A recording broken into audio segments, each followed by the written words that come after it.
எரேமியா அதிகாரம் 25.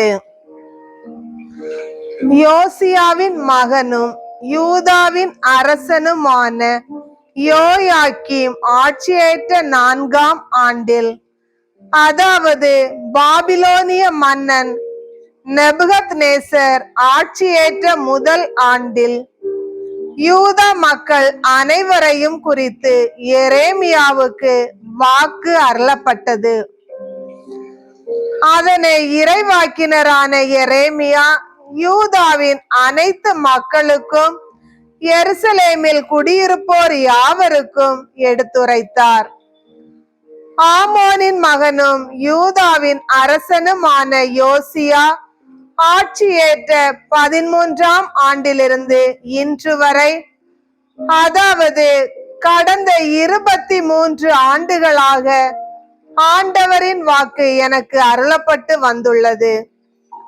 நானும் அதை உங்களிடம் தொடர்ந்து கூறி வந்துள்ளேன். நீங்களோ அதற்கு செவி கொடுக்கவில்லை. ஆண்டவர் தம் ஊழியர்களான இறைவாக்கினர் எல்லாரையும் தொடர்ந்து அனுப்பியுள்ளார். நீங்களோ காது கொடுத்து கேட்கவில்லை, கவனிக்கவும் இல்லை. அவரது செய்தி இதுவே: நீங்கள் ஒவ்வொருவரும் அவரவர் தம் தீய வழிகளையும் தீச்செயல்களையும் விட்டு விலகுங்கள். அப்போது ஆண்டவர் உங்களுக்கும் உங்கள் மூதாதையருக்கும் எக்காலத்திற்கும் என கொடுத்துள்ள நாட்டில் வாழ்வீர்கள். வேற்று தெய்வங்களை பின்பற்றி அவற்றுக்கு ஊழியம் செய்து வழிபடாமலும், உங்கள் கை வேலைப்பாடுகளால் எனக்கு சினமூட்டாமலும் இருந்தால் நான் உங்களுக்கு தீங்கிழைக்க மாட்டேன். நீங்களோ எனக்கு செவி சாய்க்கவில்லை என்கிறார் ஆண்டவர். உங்கள் கை வேலைப்பாடுகளால் உங்களுக்கே தீங்கிழைக்கும் வகையில் எனக்கு சினமூட்டினீர்கள். ஆகவே படைகளின் ஆண்டவர் கூறுவது இதுவே: நீங்கள் என் சொற்களுக்கு கீழ்ப்படியாமல் இருந்தீர்கள். எனவே நான் வடநாட்டு குலங்கள் அனைத்தையும் என் ஊழியனான பாபிலோனிய மன்னன் நேபுகத்நேசரையும் கூட்டி சேர்த்து அவர்களை இந்த நாட்டுக்கும் இதன் குடிமக்களுக்கும் சுற்றியுள்ள எல்லா நாடுகளுக்கும் எதிராக கொண்டு வருவேன் என்கிறார் ஆண்டவர். நான் அவர்களை முற்றிலும் அழித்து விடுவேன். அவர்கள் இகழ்ச்சி குறியாக காட்சியளிப்பார்கள். ஏளனத்துக்கும் முடிவில்லா அழிவுக்கும் உள்ளாவார்கள். அவர்களிடம் மகிழ்ச்சி ஒலியும் உவகை குரலும் திருமண ஆரவாரமும் எழாதிருக்க செய்வேன். இயந்திர கற்களின் ஓசையும் விளக்கின் ஒளியும் இல்லாதிருக்க செய்வேன். இந்நாடு முற்றிலும் அழிந்து பால் நிலம் ஆகும். சுற்றியுள்ள நாடுகளும் 70 ஆண்டளவாய் பாபிலோனிய மன்னனுக்கு அடிமையாகும். ஆனால் 70 ஆண்டுகள் முடிந்த பின் பாபிலோனிய மன்னனையும் அந்த நாட்டையும் தண்டிப்பேன் என்கிறார் ஆண்டவர். அவர்களது குற்றத்தின் காரணமாக கல்தேயரின் நாட்டை என்றென்றைக்கும் பால் நிலம் ஆக்குவேன். நான் அந்த நாட்டுக்கு எதிராக பேசியுள்ள அனைத்து சொற்களும் எரேமியா வேற்று நாடுகளுக்கு எதிராய் உரைத்து இந்நூலில் எழுதப்பட்டுள்ள அனைத்து இறை வாக்குகளும் அந்நாட்டின் மேல் பலிக்க செய்வேன்.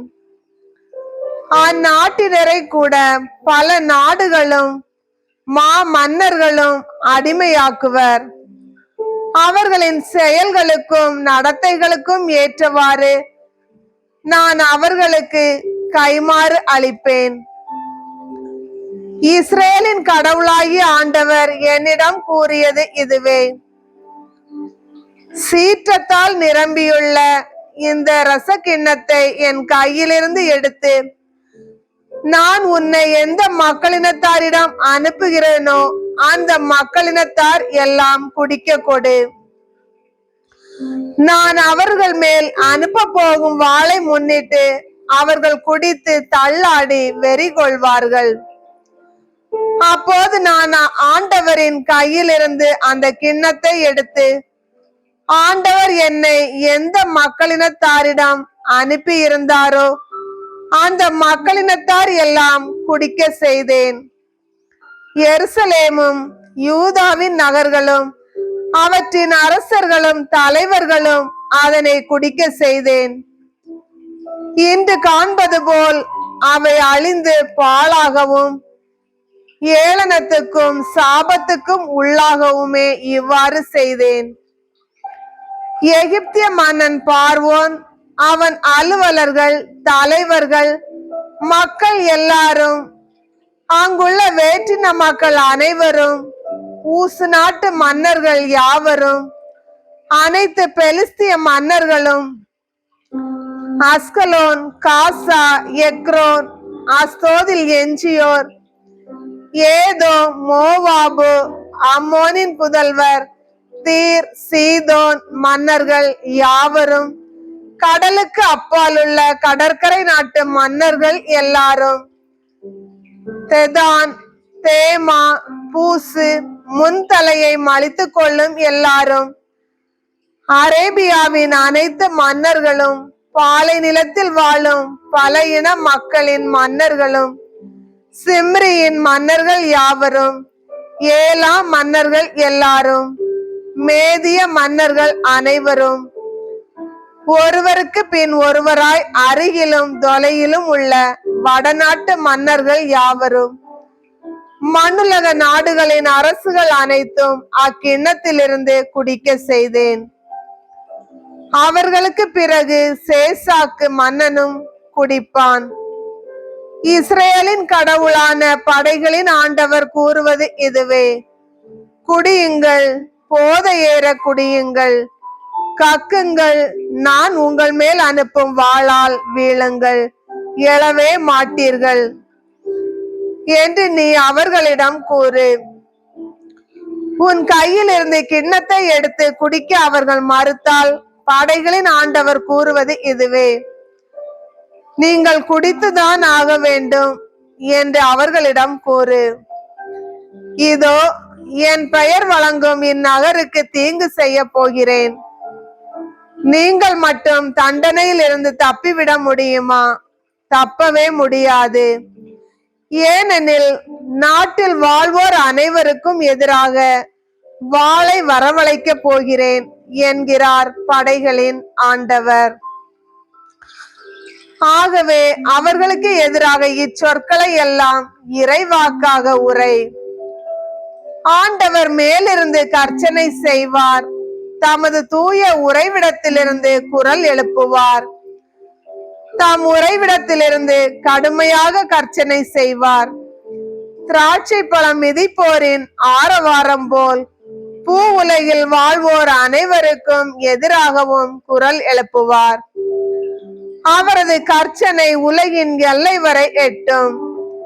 ஏனெனில் ஆண்டவர் மக்களினங்களுக்கு எதிராக வழக்கு தொடரப் போகிறார். அவர் எல்லா மனிதருக்கும் தீர்ப்பு வழங்க போகிறார். தீயோரை அவர் வாளுக்கு இரையாக்குவார் என்கிறார் ஆண்டவர். படைகளின் ஆண்டவர் கூறுவது இதுவே: இதோ, தீமை நாட்டிலிருந்து நாட்டுக்கு பரவுகின்றது. பூ உலகின் எல்லைகளில் இருந்து பெரும் புயல் ஒன்று புறப்பட்டு போகின்றது. அந்நாளில் ஆண்டவரால் கொல்லப்பட்டவர்கள் உலகின் ஒரு முனையிலிருந்து மறுமுனை வரை விழுந்து கிடப்பார்கள்.